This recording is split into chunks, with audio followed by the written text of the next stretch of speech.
Il est 20h sur les antennes de la télé Futurs Médias. C'est parti pour le sommaire de cette édition. Un homme de 50 ans retrouvé mort égorgé dans sa chambre. Mame Gorom Gueye se serait suicidé si l'on se fie aux premiers éléments de l'enquête. Anne Marigot de Yarach, privée d'électricité depuis 72 heures, en colère. Les populations indexent la Sénélec, le secteur informel au point mort. Ce litige foncier à Gadaye, les propriétaires des 253 maisons démolies en assemblée générale ce matin. Ils attendent le verdict du procès qui oppose le collectif des victimes au promoteur privé Baïfal. La frustration des retraités de Thiès, ils se disent laissés en rade par l'IPRES. Certains d'entre eux perçoivent des pensions minorées. Et puis la campagne électorale, une large page des candidats sur le terrain en quête de suffrage. À suivre les rubriques habituelles, la campagne de Moi député et Sénégalais lambda. C'est à suivre dans ce journal effectivement. Voilà le sommaire de cette édition. Dans quelques instants, le développement.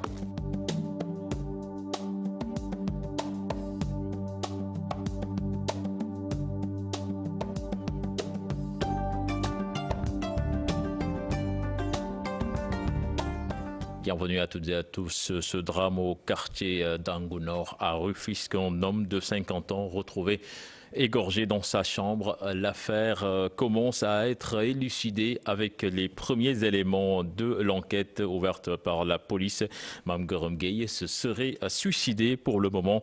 C'est un mystère sur les raisons qui l'ont poussé à commettre son acte.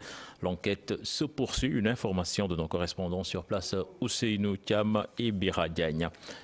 Le calvaire des habitants de Anne Marigot, ils sont privés d'électricité depuis 3 jours. Pire encore, ils n'ont aucune explication de la Sénélec. Un reportage est signé Chertidiane Dion et Mohamed Dian.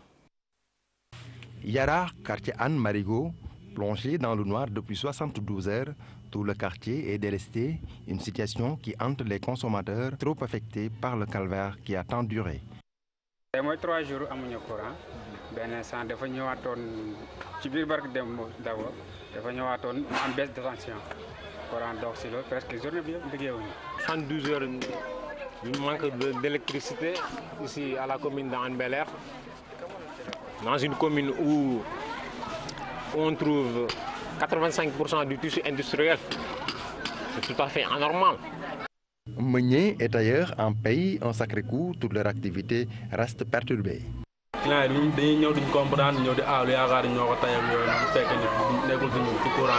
D'autres quartiers pour avoir vu leur moule, tel que s'ils n'arrivent pas à travailler ici, ça va nous poser certains problèmes.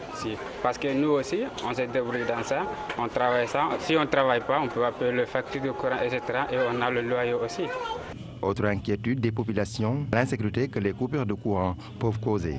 Dans une commune où c'est une commune qui se trouve au milieu, entre la banlieue et la ville de Dakar. Donc c'est vrai qu'on constate cette insécurité. Durant ces 3 jours, Yarach Anne Marigot était privé d'électricité, une situation qui a causé d'énormes préjudices aussi bien aux ménages qu'au secteur informel qui en dépendent totalement.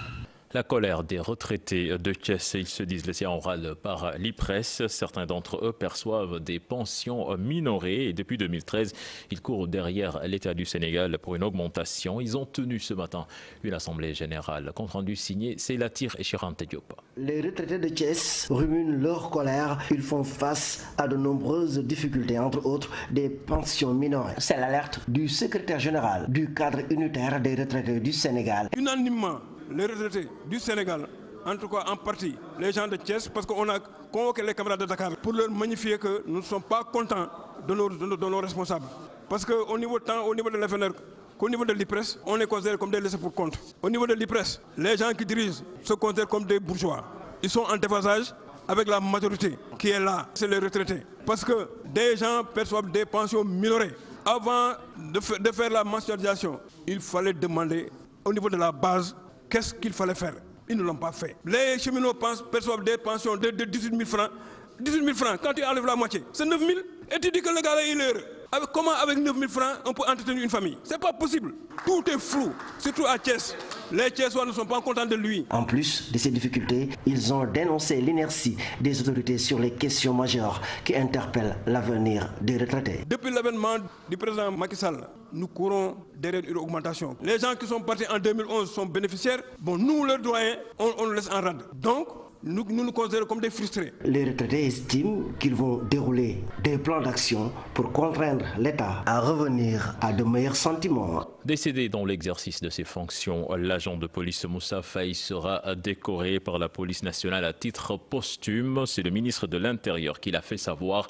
Abdoulaye Daouda Diallo présidait ce matin la cérémonie de sortie de la 43e promotion de l'École nationale de la police, une promotion dont le défunt faisait partie. Compte rendu signé Ibrahima Khan et Younous Diatta.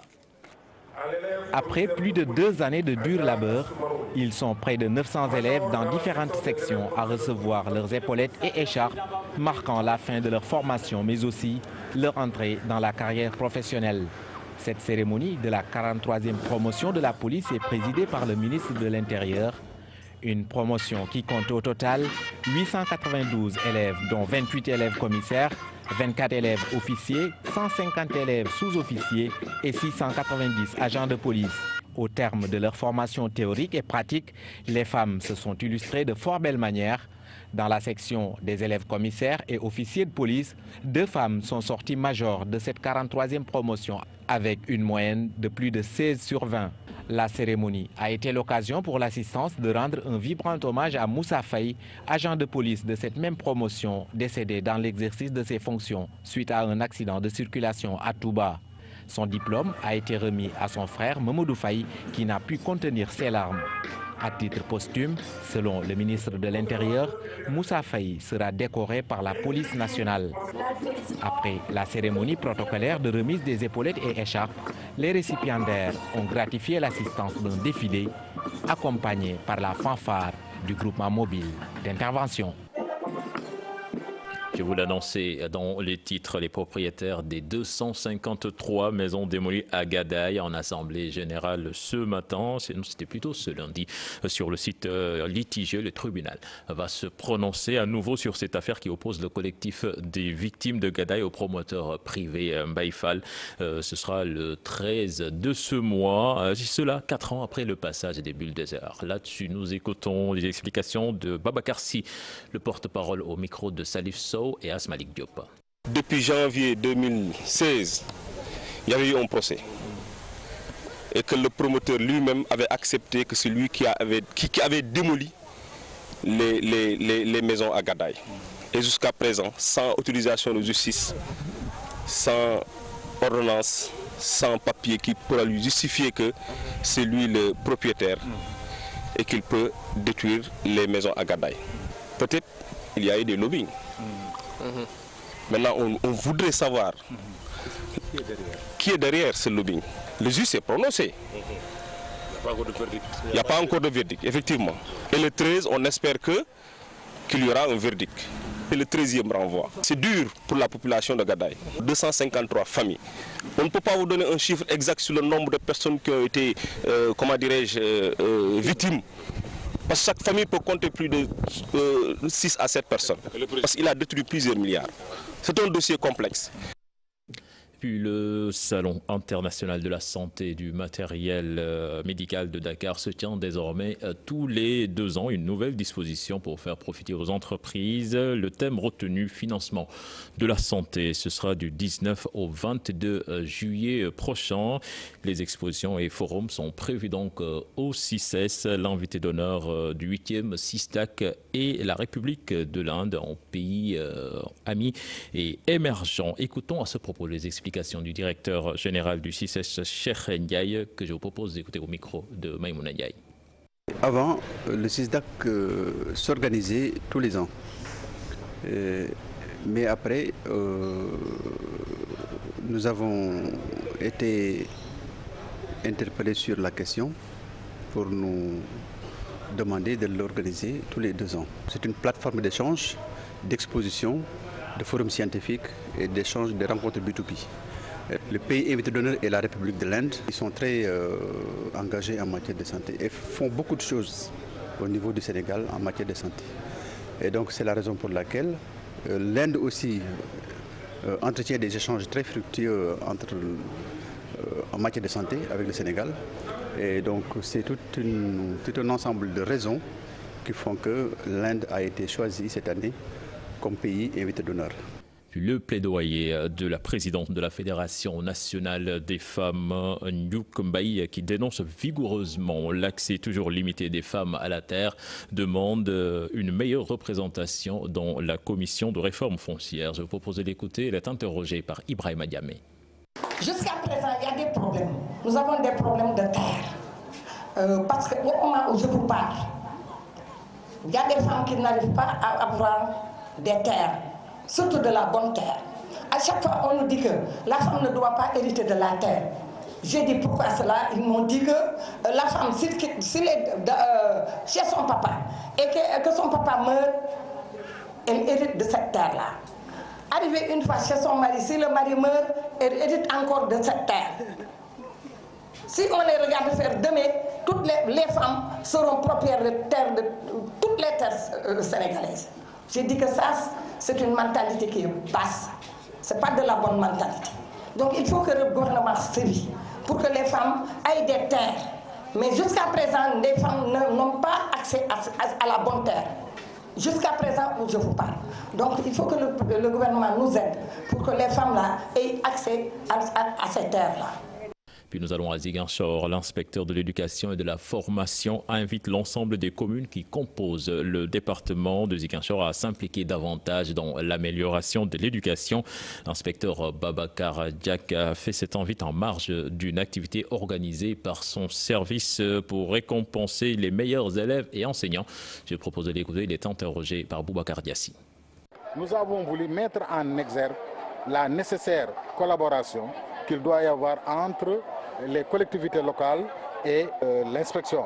Mais surtout, nous voulons une implication réelle des collectivités locales et des communautés dans la gestion des établissements, mais aussi dans la prise en charge des difficultés, particulièrement celles liées à la prise en charge des enfants vulnérables à la déperdition scolaire. Étant donné que aussi nous envisageons de mettre en place un dispositif de suivi des enfants, aussi bien à l'école qu'à la maison, en collaboration avec les parents. Je pense que si nous parvenons à faire tout cela, nous pourrons encore améliorer tout ce que nous faisons et encore accroître les rendements scolaires. Et puis l'opérateur de téléphonie Tigo présente son data center en bijou technologique d'un coût estimé à 4 milliards de francs CFA. Cet outil est un facilitateur d'échange et de mémorisation des données pour les entreprises. Ces dernières pourront désormais sécuriser leurs données. De l'avis de Andal Hussein, directeur de Tigo Business, que je vous propose d'écouter au micro de Fatima Ba. Aujourd'hui, toutes les économies dans le monde utilisent de la digitalisation. Ils utilisent des serveurs, des adresses mail, ils s'envoient des emails, ils rentrent sur des applications. Et les IT managers, donc les directeurs des systèmes d'information de ces entreprises, doivent investir dans des salles serveurs, dans des data centers eux-mêmes. Donc nous, on s'est dit, non seulement on va investir pour eux, donc on leur enlève cette partie de l'investissement, on investit pour tout le monde, en créant un data center qui est très hautement sécurisé avec toutes les composantes nécessaires pour faire fonctionner un data center 24 heures sur 24, 7 sur 7. Et l'idée également, c'est qu'on a fourni non seulement un data center, mais en plus toute une connectivité en fibre optique qui peut relier n'importe quel point au niveau du Sénégal avec plus de 1000 km de fibre optique. Et les technologies qui ont été utilisées dans ce data center ne sont pas des moindres. On a choisi les plus importants partenaires dans le monde entier, des très grandes marques telles que Schneider, telles que Master Power, telles que Caterpillar. Enfin, on a choisi les plus grandes marques pour délivrer ce bijou technologique à toute la communauté du Sénégal, pour qu'ils puissent, donc la communauté des directeurs des systèmes d'information, pour qu'ils enlèvent la problématique de cet investissement-là et qu'ils hébergent leurs données à notre niveau en toute sécurité. On ouvre le chapitre de la campagne électorale avec tout d'abord Abdoulaye Wade qui est de retour au Sénégal pour déstabiliser le pays avec l'aide de certains pays étrangers. Son seul souhait, c'est de voir Karim Wade président. Ce sont des accusations faites par les forces vives de Benno Bokk Yakaar. Cette plateforme des jeunes accuse Idrissa Seck et Khalifa Sall de comploter sur le dos des Sénégalais. Les détails avec Pape Faraning et Mardien. Les forces vives de Benno Bokk Yakaar accusent l'ancien président Abdoulaye Wade de vouloir déstabiliser le pays avec l'appui de certains pays étrangers. Pour eux, Wade est animé d'un seul objectif, la candidature de Karim Wade en 2019. Ce que Wade est venu faire, c'est d'essayer de déstabiliser, je le dis bien, je pèse bien mes mots, déstabiliser avec des forces, avec l'appui des lobbies extérieurs, le régime du président Macky Sall, uniquement pour le retour de son fils. Cette nouvelle vision des jeunes de Benno Bokk Yakaar taxe de dealers les dirigeants de Manko Taxawu Sénégal sur le dos des Sénégalais. Un complot, une conspiration fomentée par Manko Taxawu Sénégal, à savoir Khalifa Sall et Idrissa Seck. Cette conspiration, ce complot vient de renoncer à sa candidature à l'élection présidentielle de 2019 au profit de Idrissa Seck. Il appartient maintenant à Idrissa Seck, si leur Manko n'obtient pas la majorité qualifiée à l'Assemblée nationale pouvant voter une loi d'amnistie en faveur de Khalifa Sall. Le coordonnateur des forces vives et ses camarades estiment qu'avec le bilan des 5 ans de leur coalition au pouvoir, la victoire est acquise aux législatives. Le bilan de Benno Bokk Yakaar est à 100% reluisant. Non, ce que nous avons fait, c'est faire la balance. Nous avons à 90% réalisé l'aspiration profonde des peuples sénégalais et dans tous les secteurs et dans tous les domaines de l'activité économique et sociale. Et ça s'est prouvé. Cette plateforme est composée de l'APR, l'URD, PS, FEDES et du PR d'Abdourahim Agne. Elle juge le bilan de Macky Sall positif à 90%. Le leader de PASTEF, lui, était au marché des HLM. Ousmane Sonko soutient que le secteur informel est laissé en rade dans ce pays, une anomalie qu'il veut rectifier. Chortiyan Dion, Thierno Laurent Mendy. Étape 2 de la tête de liste nationale Pencum Nawlé Ousmane Sonko rend visite aux tabliers et marchands des HLM 5. Par moment, il tient de brefs entretiens avec les acteurs du secteur informel. Pour lui, cette étape est plus que nécessaire. Aujourd'hui, nous avons continué avec le département de Dakar. L'idée, c'est d'aller vers les marchés, vers les gares routières, vers les quartiers également, pour rencontrer les Sénégalais, leur parler, leur présenter notre projet et surtout les inciter à aller retirer leur carte d'électeur, à s'inscrire résolument dans la dynamique des élections et à pouvoir le 30 juin procéder à un changement radical de la composition de l'Assemblée nationale. L'inspecteur principal des impôts, connu par ses prises de position sur certains dossiers brûlants, estime que son message sera décodé par les marchands. Je crois que vous êtes là depuis quelques secondes. Vous avez pu observer vous-même peut-être l'accueil qui nous est réservé au niveau des stands et du marché. Je crois que le message il est déjà décodé parce que depuis 2 ans et demi, nous sommes dans un combat que les Sénégalais ont pu suivre à travers les médias, à travers l'actualité. Et beaucoup de Sénégalais, en cas partout où on est passé, même au niveau de ce marché, s'identifient à ce message-là déjà. Parce que la campagne n'est pas le lieu de bâtir tout de suite et maintenant un message. Un message, ça se construit sur la durée. Et peut-être la campagne, ça permet d'aller au contact des gens, de faire physiquement connaissance et surtout d'essayer de rallier des indécis. Autre fait qui ne laisse pas indifférent le leader de PASTEF, l'insalubrité grandissante qui règne en maître sur les lieux. Je ne veux pas politiser ces questions-là, mais c'est inadmissible qu'en plein cœur de la capitale de Dakar, qu'on ait un marché où les gens travaillent dans des conditions d'insalubrité pareilles. Évidemment, ce n'est pas satisfaisant, ni pour nous, hommes politiques qui venons visiter, ni pour ceux qui travaillent ici. Et tout partout où on est passé, c'est les mêmes doléances. La dernière étape de sa tournée est consacrée à l'association des tailleurs du marché des HLM. La coalition Assemblée Bignou Begue sillonne les quartiers de Dakar. Elle était à Guédiawaye, Pikine pour convaincre les électeurs sur la nécessité de changer d'Assemblée nationale. Aïssatou Paye et Modou Diop. La coalition Assemblée Bignou Begue pour la proximité. Mohamed Salsaoui et compagnie veulent refonder l'Assemblée nationale. Nous attaquons véritablement à la refondation de l'Assemblée nationale sénégalaise. Ce sont toutes les questions inhérentes à son organisation et à ses modes de fonctionnement qui nous ont poussés à formuler ce programme de refondation pour réorganiser l'Assemblée, disons renforcer son fonctionnement, rationaliser ses procédures financières, revoir le système de rémunération des députés, etc. etc.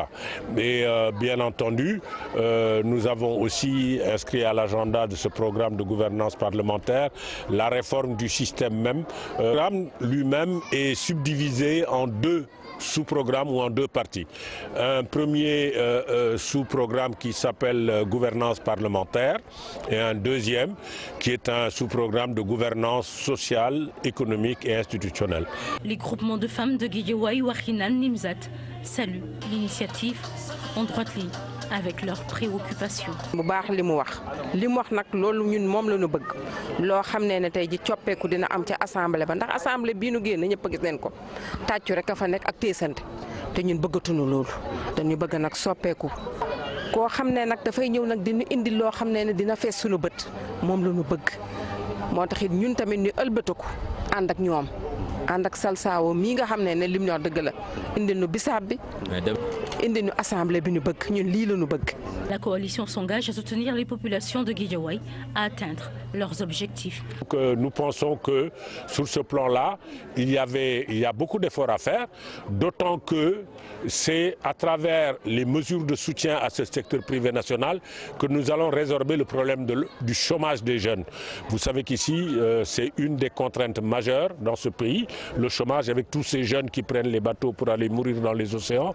Nous pensons que c'est un grand programme, un vaste programme.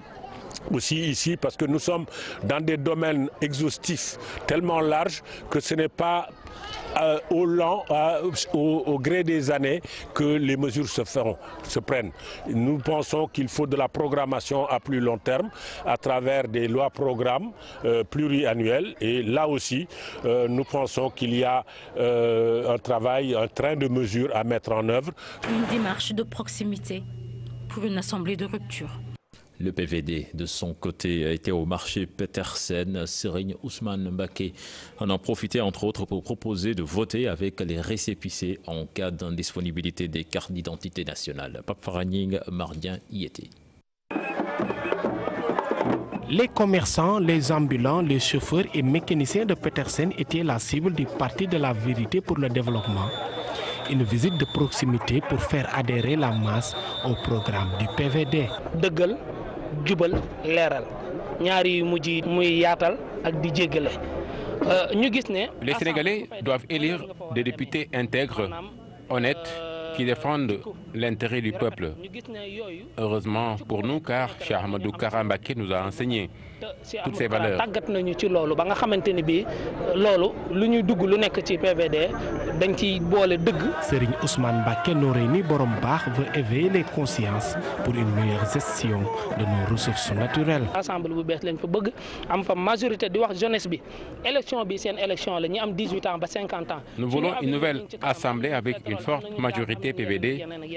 Je parle surtout à la jeunesse. Nous avons du pétrole, du gaz et d'autres ressources. Il ne faut pas donner du pouvoir aux gens qui ne sont là que pour leur propre intérêt. Le PVD, sachez-le, est le parti le mieux indiqué pour préserver l'avenir des jeunes.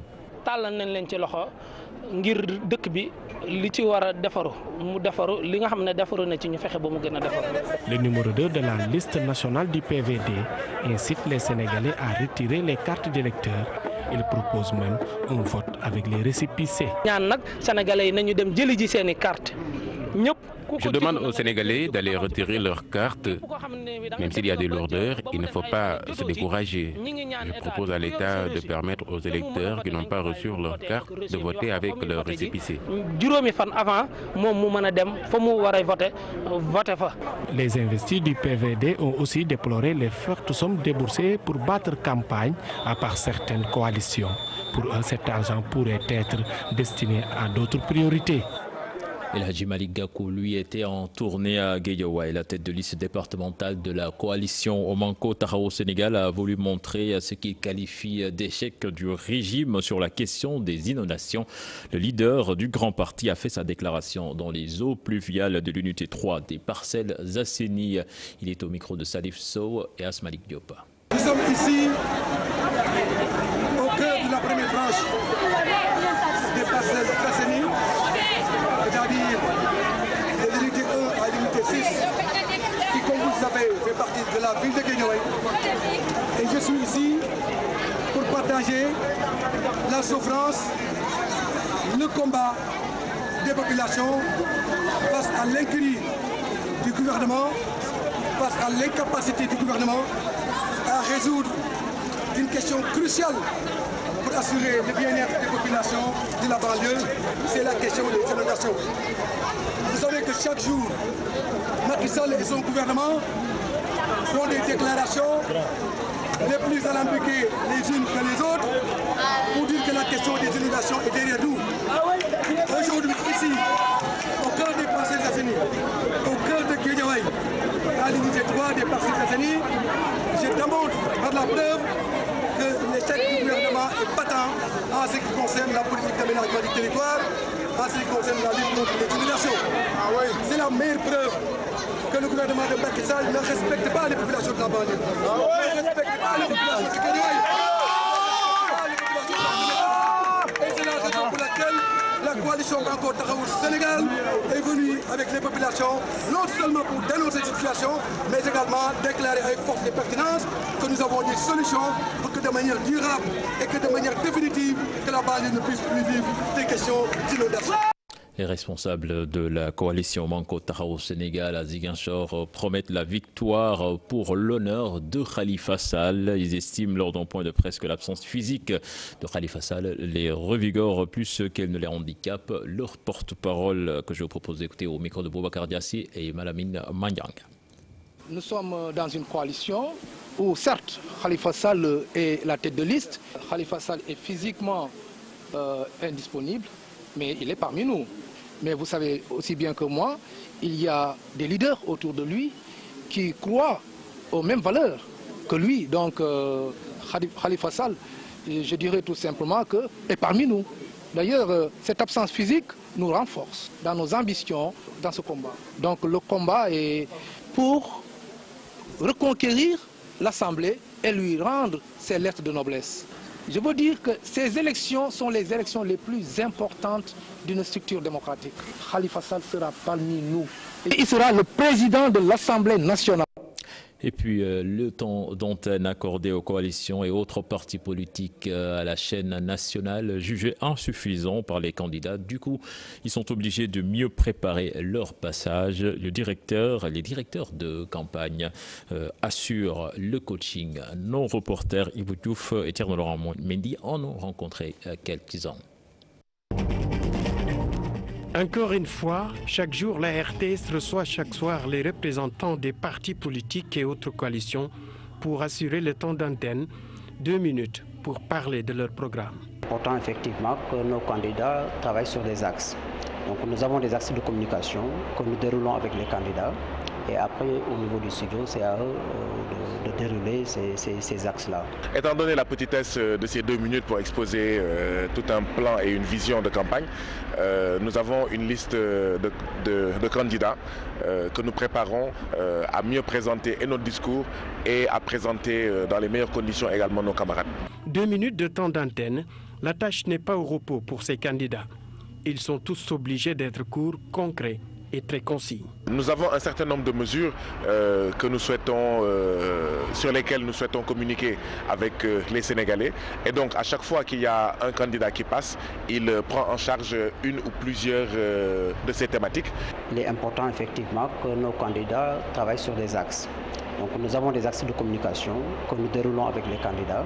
Et après, au niveau du studio, c'est à eux de dérouler ces axes-là. Le temps d'antenne est jugé trop court, Dès lors, les formations engagées dans cette course aux législatives font parfois appel aux spécialistes de la communication. Au niveau de la coalition GONT, il y a une cellule communication donc, qui se charge de tous les aspects de la communication. À chaque fois, effectivement, ils regardent avant de partir tous les aspects pour pouvoir faire une bonne présentation. En notre sein, nous avons des camarades qui sont spécialisés dans le domaine de la communication et qui insistent sur la meilleure manière de présenter et dans le fond et dans la forme et plus précisément la posture que nos députés auront au niveau de l'Assemblée nationale. Élections législatives 2017, c'est le temps de la campagne et des communications à la RTS, des passages quotidiens qui exigent beaucoup de rigueur, un discours recherché. À présent, la rubrique Moi, député, s'intéresse aujourd'hui à Mamadou Djigo, investi sur la liste du Parti pour l'action citoyenne. Il fait de la rupture de certaines pratiques à l'Assemblée nationale son cheval de bataille. Il a rencontré nos reporters Mambiram Diouf et Khadim Sissé. Je m'appelle Mamadou Djigo, je suis ingénieur génie informatique de formation. Je suis investi dans les listes de Parti pour l'action citoyenne avec Bruno Derneville comme tête de liste nationale.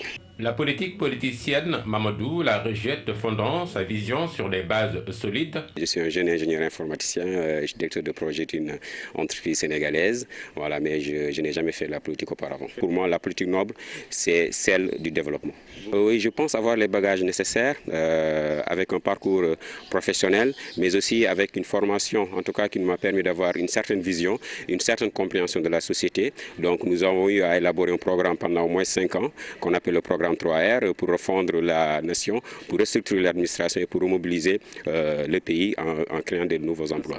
Mamadou Djigo qui déplore le fait qu'une politisation excessive de pas mal de secteurs comme l'administration plombe notre économie, place le citoyen au cœur de toute action et de ses priorités. Pour moi, une assemblée au service de la population, c'est une assemblée qui fait les réformes nécessaires afin de redonner le pouvoir aux citoyens.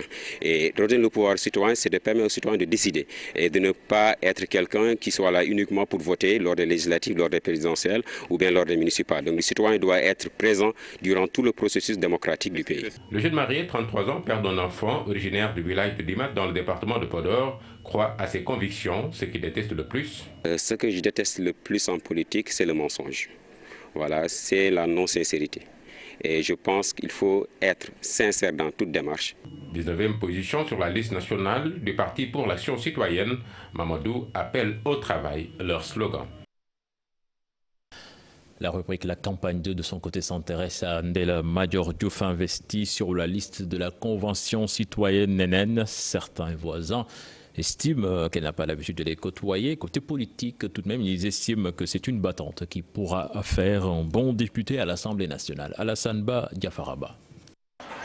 Sacré-Cœur 3, rue numéro 421, ce grand bâtiment blanc, domicile de Ndella Madior Diouf, investie sur la liste de la Convention citoyenne Nénen. C'est une femme forte, elle est battante et puis elle dit ce qu'elle pense.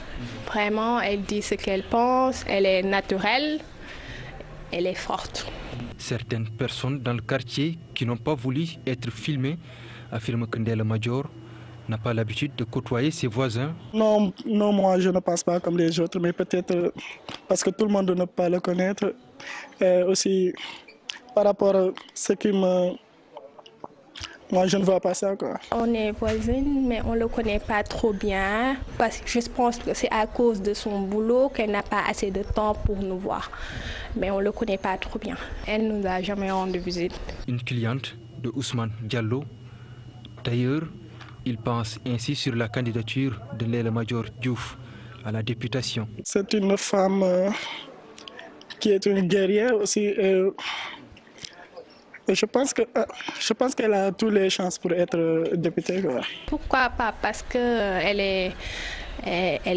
c'est une battante, elle a une grande radio ici, elle travaille, elle fait bien son boulot, donc pourquoi pas? Sénégalais lambda. À présent, nos reporters se sont rendus à l'université Cheikh Anta Diop de Dakar à la rencontre d'étudiants en Master 2. Bilali Keita de la faculté de droit porte leur parole. Il plaide pour une assemblée nationale de rupture. Maïmouna Ndiaye, Youssou Baro. Dans cette salle, Bilali Keita est entouré de ses cadets. Devant son ordinateur, l'étudiant en Master 2 fait des recherches. Son option, contentieux des affaires. Mais il a son mot à dire sur les législatives. C'est un peu difficile parfois de rencontrer un député. Alors qu'un député est le représentant du peuple. Il doit à chaque fois être à côté du peuple, essayer de s'enquérir de la situation des populations et ne pas attendre la période de campagne pour revenir demander en quelque sorte les préoccupations de la population. Parce que s'il l'avait fait auparavant, ils n'auront pas besoin de faire, n'est-ce pas, une certaine campagne avec tous les moyens colossaux que ça demande. Parfois, les décisions qui sont prises par l'Assemblée nous posent problème, nous. On a du mal vraiment à comprendre parfois leur position. Mais quand même, cela ne leur dérangerait pas le fait, par exemple, de prendre des positions ou bien d'expliquer publiquement pour que les gens puissent comprendre. Une assemblée de rupture, le droit enseigné au collège et au lycée, Bilali porte les doléances de toute une faculté. Aujourd'hui, si on était recruté dans le cadre d'enseigner le droit, on aiderait la population, par exemple, à comprendre peut-être quelque chose, les outils rudimentaires, par exemple, du droit. Donc ça permettrait à la population de savoir à chaque fois ce qu'il faut faire et ce qu'ils ne peuvent pas faire. Parfois, on voit des comportements un peu à gauche que par exemple, le droit pourrait, par exemple, changer. Donc, si la personne est très bien imprégnée du droit, au moins, il fera de telle sorte qu'elle puisse faire attention par rapport à certaines choses. À la question de la réinsertion des jeunes, une pensée aux diplômés chômeurs. Vous pouvez rencontrer des étudiants, des milliers, qui peuvent aller jusqu'à Master 2 sans pour autant avoir un travail à faire. Ils passent tout leur temps à étudier. Et en quelque sorte, ils ont des problèmes de stage, et ainsi de suite. La campagne pour les législatives se déroule. Les étudiants en Master 2 se disent préoccupés par le contenu des programmes qu'ils jugent presque vides. Et puis toujours à propos de ces élections législatives, retenez que la confection et le tirage des bulletins a démarré dans certaines imprimeries. L'entreprise où nous sommes allés va tirer 7 millions de bulletins pour chacun des 6 partis et coalitions politiques mises à sa disposition par l'État. Le responsable indique que d'ici le jour de l'élection, la commande sera livrée. Aminata Mbaresso, Yafaraba, reportage. Les machines tournent à plein régime. Nous sommes dans une imprimerie de la capitale sénégalaise. Ici, la confection et le tirage des bulletins de vote s'accélèrent. Nous avons gagné 6 partis. Donc, et que chaque parti doit tirer 7 millions de bulletins. Nous sommes en train de faire la confection des bulletins. Bon, ce que vous voyez derrière moi, ce sont des bulletins de vote. Le temps est compté. À moins de 20 jours du vote, ces machines doivent tirer 7 millions de bulletins pour 6 partis politiques. Pour chaque parti politique, nous devrions tirer 7 millions de bulletins, dont 6 700 000 bulletins pour le Sénégal et 300 000 bulletins pour la diaspora. D'ici le 20, moi je pense que je vais boucler tous mes travaux. Cette imprimerie fait partie des structures à qui l'État du Sénégal a confié le marché de la confection et du tirage des bulletins de vote pour les législatives. Il y a beaucoup de manutention à faire. Bon, le fait de charger le camion et de livrer et tout, nous avons besoin d'assez de mains pour pouvoir le faire. C'est pour cela que nous avons recruté 45 personnes. Non, là, je ne pourrais pas rentrer dans les détails. Mais ce qui est sûr et certain, moi, ça fait l'affaire des imprimeurs. Une course contre la montre avant le 30 juillet, date retenue pour la tenue des élections législatives au Sénégal. Les responsables de cette imprimerie rassurent, d'ici là, tous les bulletins de vote seront confectionnés et tirés. Merci Aminata Mbaresso, c'était le dernier élément de ce journal. À suivre tout à l'heure le débat de la rédaction sur la campagne électorale qui sera animé par Papis Diaw. Au prochain rendez-vous pour l'information, ce sera à 0h avec le tout en images. Excellente suite de programme en compagnie de la Télé Futurs Médias. Au revoir.